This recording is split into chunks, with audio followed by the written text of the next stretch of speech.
नमस्कार दोस्तों। आज हम बात करेंगे भारतीय सिनेमा के एक ऐसे महान संगीतकार की जिसने बॉलीवुड को डिस्को के नए आयाम से परिचित करवाया। बप्पी लाहिरी। डिस्को किंग के नाम से मशहूर बप्पी दा का जीवन संघर्षों, जुनून और सफलताओं से भरा हुआ है। उनके अनगिनत हिट गानों, उनकी अनोखी शैली और भारतीय संगीत में उनके योगदान के बारे में जानने के लिए आज हम आपको एक खास सफर पर लेकर चलते हैं।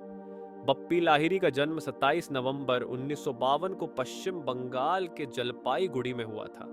उनका पूरा नाम आलोकेश लाहिरी था, लेकिन प्यार से उन्हें बप्पी बुलाया जाने लगा।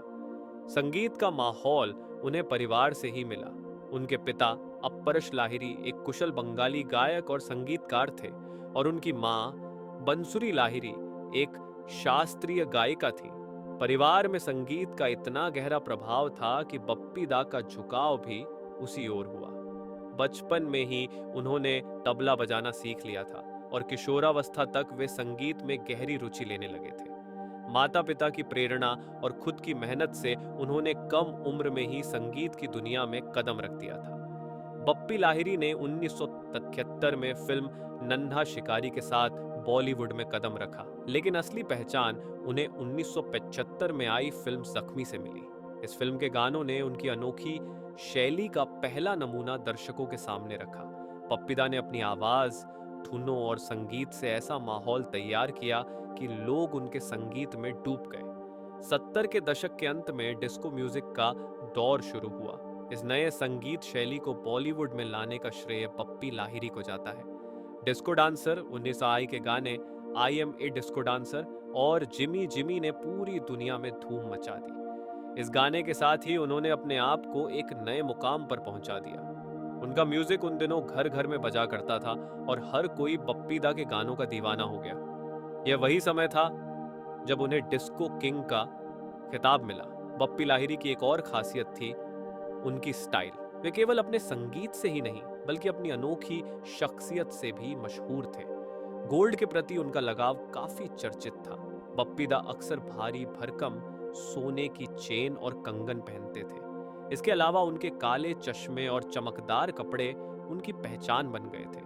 उन्होंने खुद को इस तरह पेश किया कि उनकी स्टाइल भारतीय सिनेमा में एक अलग पहचान बन गई। बप्पी लाहिरी का संगीत केवल डिस्को तक सीमित नहीं था। उन्होंने हर प्रकार के गानों में अपनी कला का परिचय दिया। चलते चलते जैसा मधुर गीत, रात पा कच्चे की, रत बाकी जैसी ऊर्जावान धुनें और याद आ रहा है जैसी रोमांटिक धुनें, उनकी संगीत की विविधता ने उन्हें हर फन मौला संगीतकार बना दिया।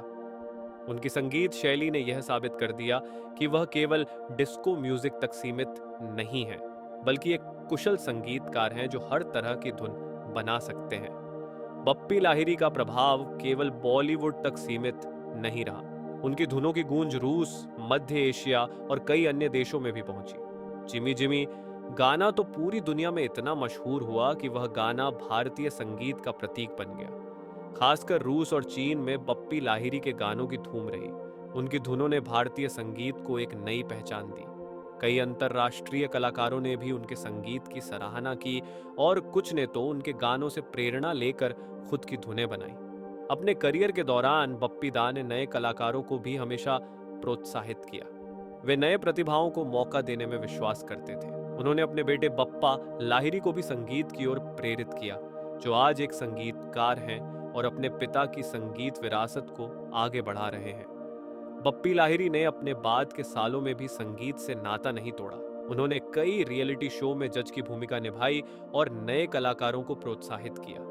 उनकी संगीत शैली ने नए संगीतकारों को भी प्रेरित किया और उनकी धुनें आज भी लोगों के दिलों में बसी हुई हैं। उनके गाने आज भी लोगों के दिलों में जिंदा हैं और उनकी संगीत शैली आने वाली पीढ़ियों को प्रेरित करती रहेगी। बप्पी लाहिरी का सफर एक प्रेरणा है। उनके अनोखे संगीत और शैली ने भारतीय सिनेमा को नई ऊंचाइयों पर पहुंचाया। उनकी विरासत संगीत प्रेमियों के दिलों में हमेशा रहेगी। धन्यवाद इस वीडियो को देखने के लिए, और अगर आप भी बप्पी दा के फैन हैं तो नीचे कमेंट में अपना पसंदीदा बप्पी दा का गाना जरूर शेयर करें।